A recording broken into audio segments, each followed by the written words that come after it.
Graça e paz, meu nome é Joel, eu sou aluno do Seminário Servo de Cristo. Para mim é um privilégio fazer parte desse seminário, estou gostando bastante, tem acrescentado muito a minha compreensão das Escrituras. A gente está com uma turma que não é presencial nesse momento, mas a gente sente bastante amor, bastante carinho, e nesse momento eu gostaria de compartilhar com vocês algumas músicas e cantar com vocês.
E este amor de Deus, ele é tão grande que a ponto de Jesus ter morrido por nós na cruz.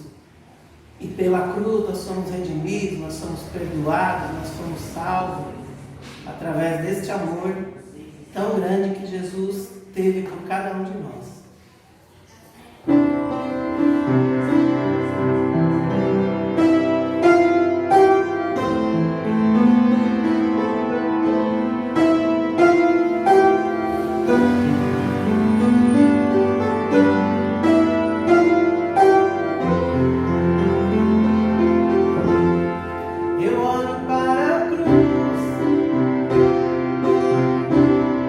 E para a cruz eu vou.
tão grande que Ele nos ama, mesmo nós sendo pecadores, falhos, inimigos dEle.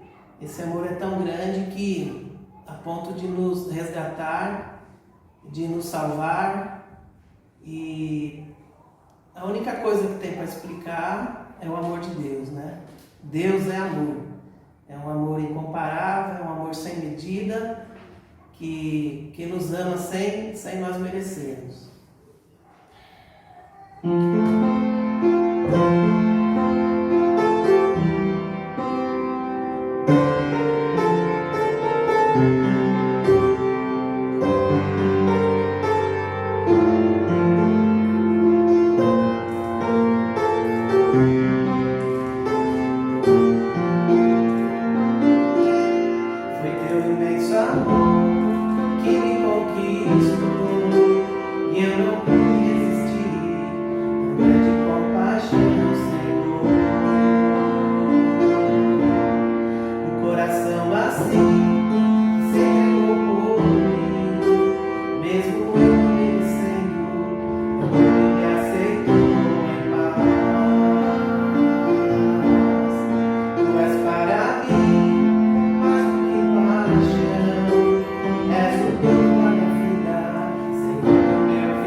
Graça e paz da parte de Jesus Cristo, nosso Senhor, a você que me ouve hoje na Capela do Servo de Cristo.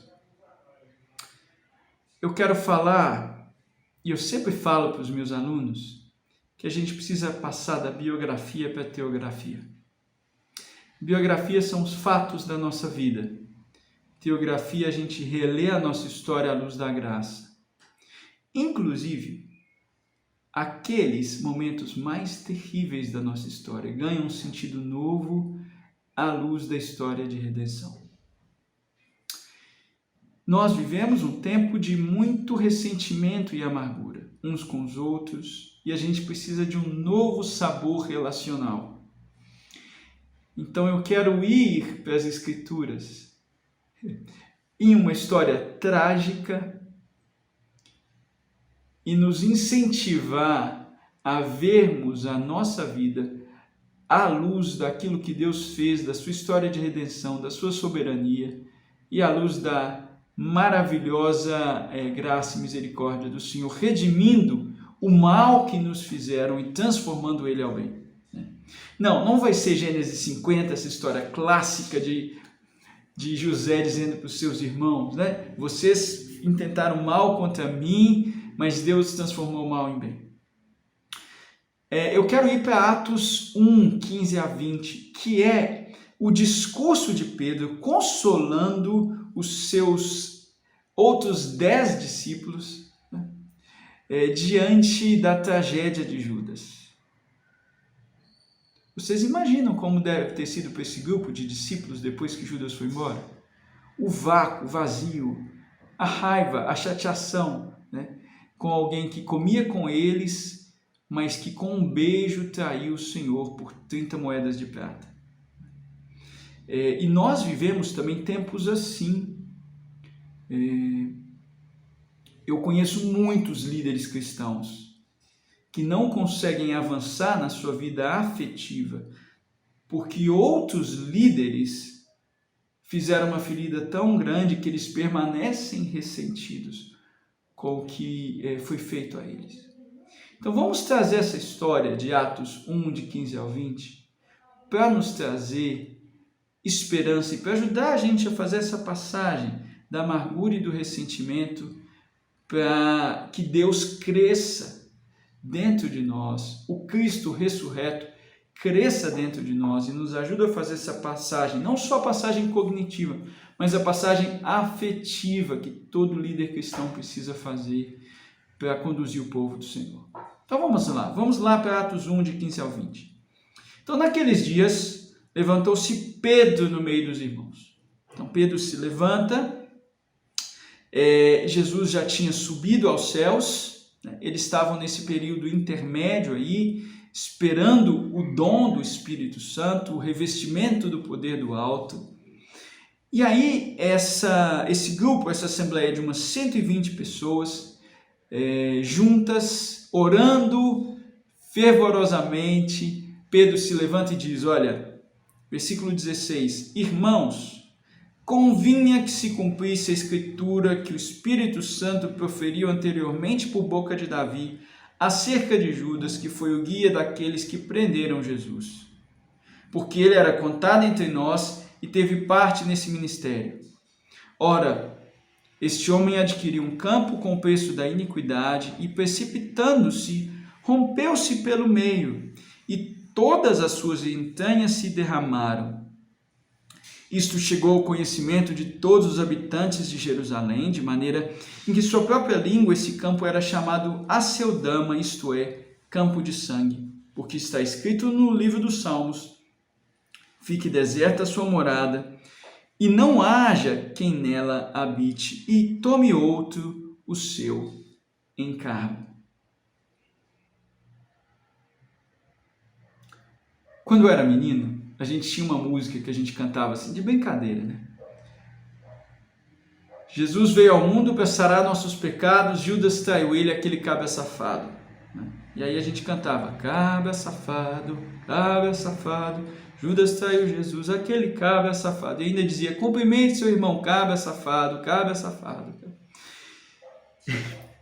Mas para além da brincadeira, a gente vai ter que lidar nas nossas vidas com alguns Judas, com pessoas que vão nos decepcionar e que para nós a gente vai ter essa experiência de traição por 30 moedas de prata.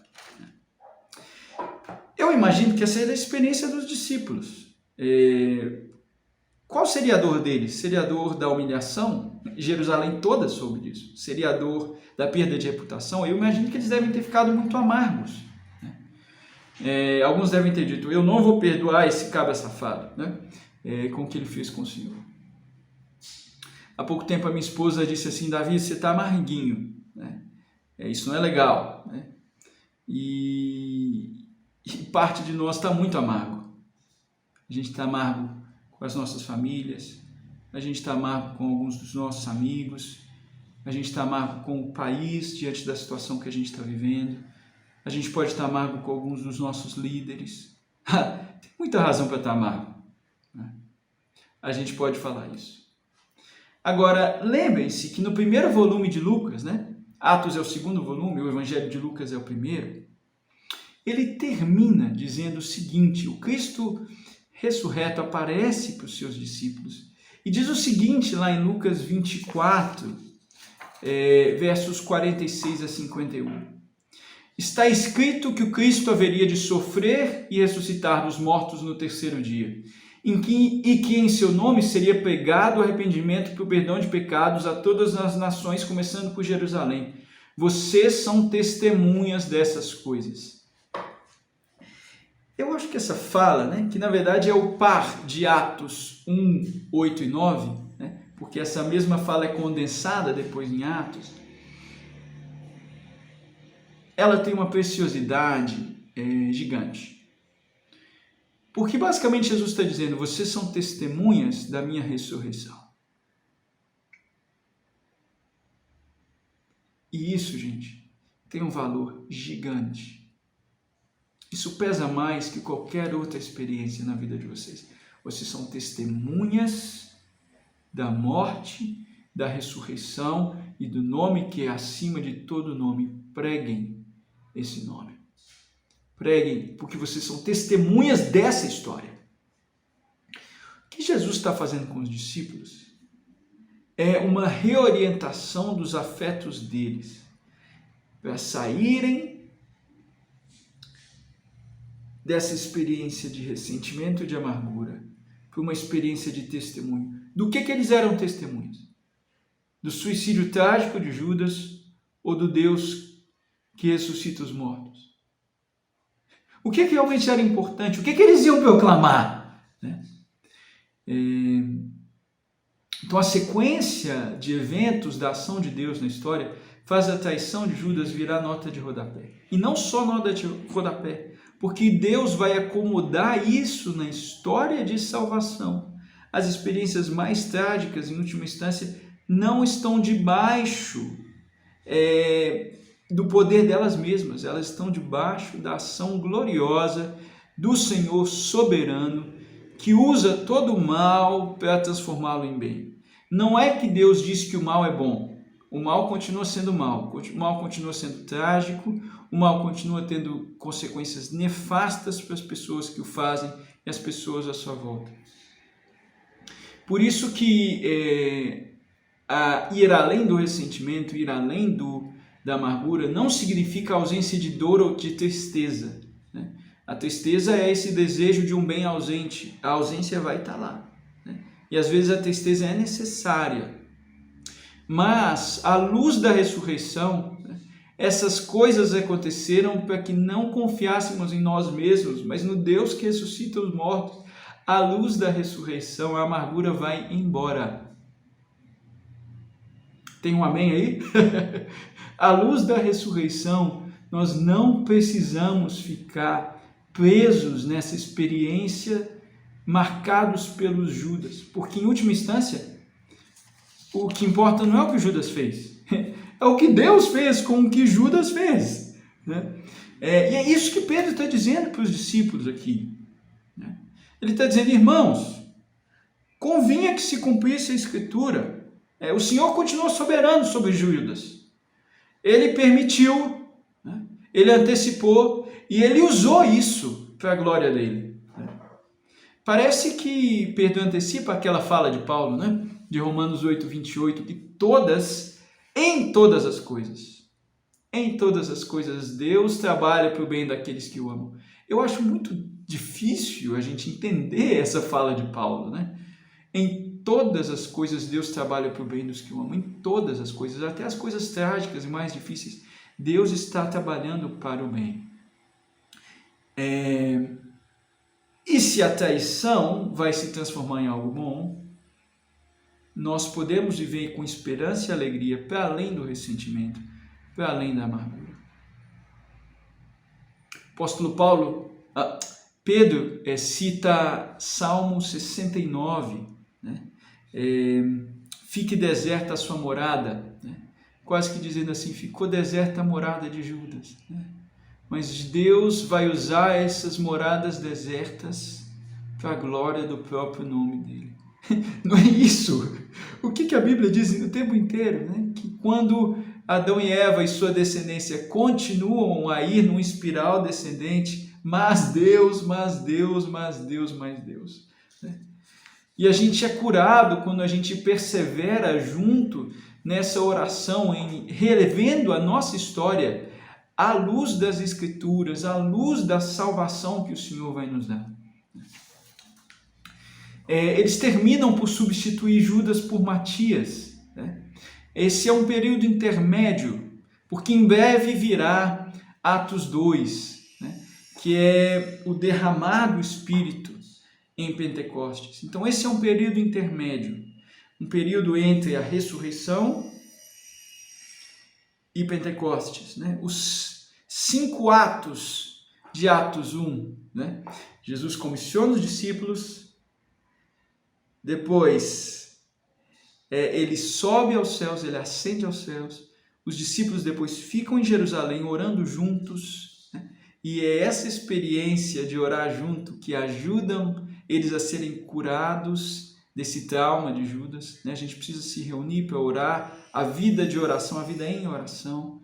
O 4º ato de Atos 1 é Pedro chamar os discípulos e dizerem: olha o que Deus fez. Essa experiência maravilhosa de juntos eles relerem as Escrituras e verem nas Escrituras um sentido novo para a tragédia de Judas.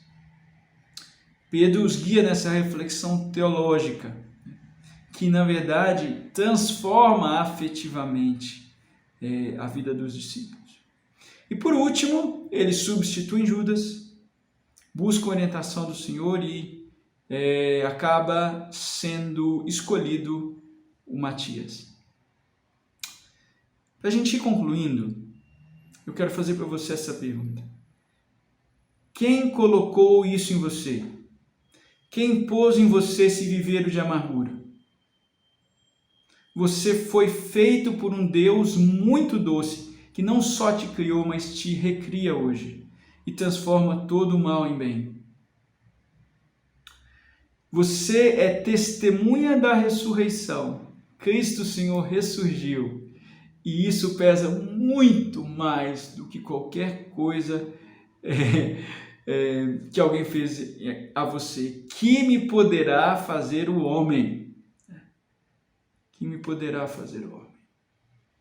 Então, a história do povo de Deus é a história de gente profundamente amado que redescobriu a sua identidade escondida em Cristo e que, ainda que tenham outros que nos decepcionem, como Demas decepcionou Paulo lá em 2 Timóteo 4,10, ainda assim Paulo pôde dizer, né?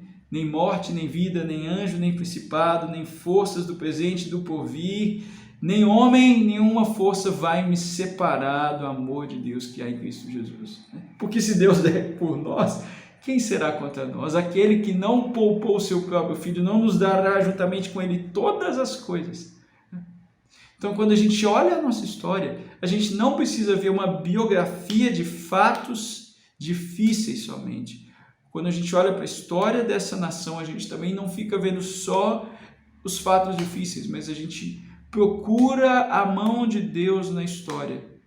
E se a gente ainda não consegue ver isso, isso nos chama a oração. Como foi os discípulos no versículo 14 de Atos 1. Eles se reuniam para orar. Porque quando a gente ora, a gente sai da perspectiva factual e vai para a perspectiva teológica, que ajuda a gente a ver além. Obviamente isso não é fácil, gente. Eu não estou pedindo para você fazer isso da sua cabeça, estou pedindo para você se humilhar diante do Espírito, que Ele vai te conduzir a enxergar a vida assim, a colocar os olhos fitos no Senhor Jesus, na sua morte, na sua ressurreição, como o evento modelo, o evento paradigmático também para as suas experiências de ressurreição. Que o Senhor te abençoe. Vamos orar porque a epidemia da amargura está muito forte no nosso meio. E o Senhor vai precisar nos tratar para que os nossos ministérios sejam frutíferos. Então eu quero orar junto com você para a gente poder fazer isso agora. Santo Espírito, nós invocamos a Tua presença para conduzir as mentes e os corações dos meus irmãos para além da epidemia da amargura. Realize em nós essa experiência mais profunda da nossa identidade está escondida no Senhor e nos seus feitos poderosos por nós, sabendo que nada pode nos separar do teu grande amor e que somos incluídos na vida do Pai, do Filho e do Espírito Santo e que já somos vencedores por meio daquele que nos amou. Muito obrigado pelo testemunho dos discípulos em relerem a história de Judas à luz das Escrituras, não somente como tragédia, mas como uma tragédia redimida. E eu te peço que seja assim na nossa história, que as nossas tragédias sejam redimidas pelo teu sangue bendito, de modo que tudo aquilo que nós pensarmos, sentirmos, agirmos, seja conduzido pela luz da tua ressurreição e do fato de que o Senhor faz novas todas as coisas e vai enxugar dos nossos olhos toda lágrima. Por isso, nós te agradecemos e pedimos sobre nós a graça de Jesus, o amor de Deus o Pai e a comunhão do Espírito Santo. Amém. Querido, o Senhor te abençoe. Vamos juntos, vamos na paz. Um abraço.